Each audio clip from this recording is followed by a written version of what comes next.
베드로가 11 사도와 함께 서서 소리를 높여 이르되 유대인들과 예루살렘에 사는 모든 사람들아 이 일을 너희로 알게 할 것이니 내 말에 귀를 기울이라. 때가 제3시니 너희 생각과 같이 이 사람들이 취한 것이 아니라 이는 곧 선지자 요엘을 통하여 말씀하신 것이니 일렀으되 하나님이 말씀하시기를 말세에 내가 내 영을 모든 육체에 부어주리니 너희의 자녀들은 예언할 것이요 너희의 젊은이들은 환상을 보고 너희의 늙은이들은 꿈을 꾸리라. 그때 내가 내 영을 내 남종과 여종들에게 부어주리니 그들이 예언할 것이요 또 내가 위로 하늘에서는 기사를 아래로 땅에서는 징조를 베풀리니 곧 피와 불과 연기로다. 주의 크고 영화로운 날이 이르기 전에 해가 변하여 어두워지고 달이 변하여 피가 되리라. 누구든지 주의 이름을 부르는 자는 구원을 받으리라 하였느니라. 할렐루야. 오늘은 사도행전 2장 14절에서 21절의 말씀을 통해서 여러분과 은혜의 말씀을 나누고자 합니다.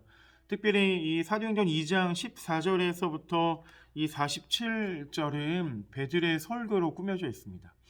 베드로가 이렇게 설교할 수밖에 없었던 그 이유를 좀 간략하게 설명하자면 13절 우리말 성경을 보면 그러나 어떤 사람들은 그들이 새 술에 취했다라고 조롱하며 말하기도 했다라고 성경은 이야기를 합니다.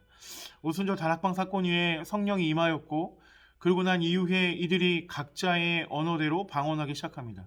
그래서 많은 사람들이 술 취했다라고 이야기를 하고 조롱해요. 거기에 대한 이야기를 듣고 14절에 보니까 베드로가 좀 열받은 것 같아요. 그러자 베드로가 11사도와 함께 서서 자신의 목소리를 높여 그들에게 선포했다. 그러니까 자신의 목소리를 높였다라는 거예요. 자신의 목소리를 높였다라는 것은 뭐 좋은 표현이지만 어찌 보면 뭐 열받은 게 아닌가 싶습니다. 하지만 그는 이 열받은 이 표현은 성령 강림은 이 성령의 강림은 구약의 예언의 성취이며 또 부활하여 승천하신 예수님께서 주와 그리스도가 되어 성령을 보내신 사건이라고 그렇게 증언하고 있습니다.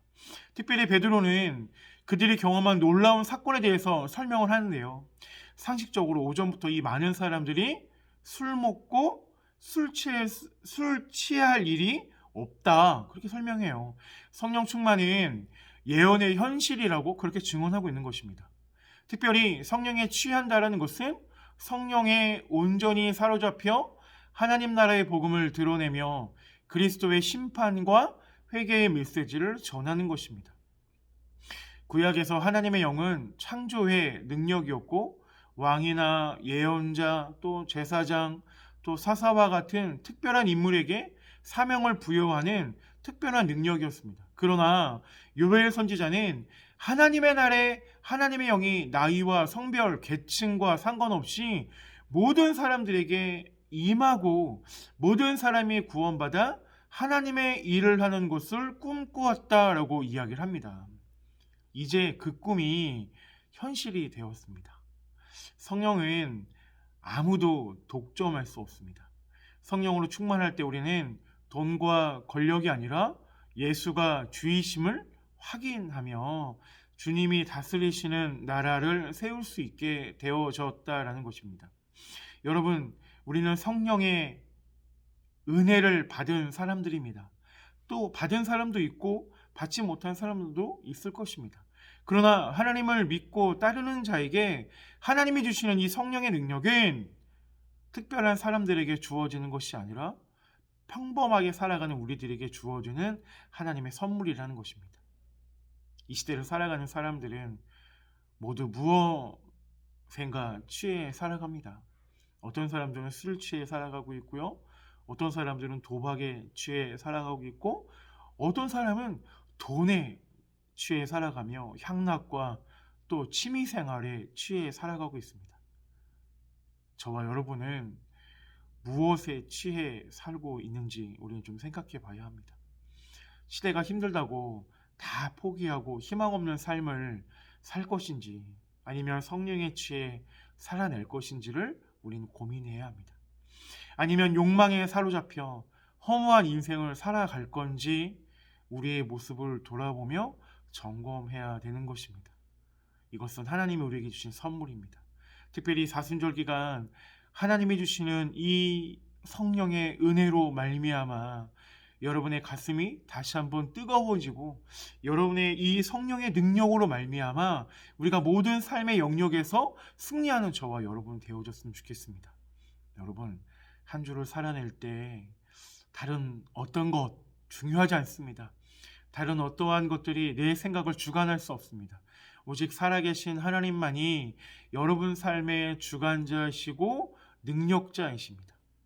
그 하나님을 믿고 따르는 것, 이거 참 멋있지 않을까요? 특별히 오늘 베드로가 고백하며 이야기한 것처럼 모든 이 놀라움의 사건은 성령의 인도하심과 계획하심이 있었다라고 이야기하는 것처럼 오늘 저와 여러분에게 하나님의 계획하심과 하나님의 은혜가 있기를 간절히 축원합니다. 기도하겠습니다. 하나님 감사합니다. 우리에게 성령을 주셔서 또 성령의 은혜 받은 대로 말하게 하시고 또 성령이 우리에게 주신 은혜대로 살게 하시니 감사합니다. 하나님이 성령의 은혜대로 살아갈 때 특별히 하나님의 말씀 안에 살아갈 수 있는 믿음의 사람들 되어질 수 있도록 인도하여 주시옵시고 그 말씀이 우리를 살아내게 하여 주시옵소서. 오늘 베드로가 무슨 사람들에게 설교했던 것처럼 하나님의 그 선하심은 다른 어느 곳에서 오는 것이 아니라 오직 하나님께로부터 오는 것임을 우리가 깨닫게 하여 주시옵소서. 이 3일 지나고 또 우리가 주일을 맞이하며 또 하나님 앞에 영광의 날에 예배할 텐데 하나님 우리의 모든 삶의 예배가 모든 삶의 영역들이 예배가 되어질 수 있도록 주님 인도하여 주시옵소서. 이 모든 말씀 예수님의 이름으로 기도합니다. 아멘. 여러분 또 3일간 승리하시고 주일날 만나도록 하겠습니다. 사랑과 축복합니다.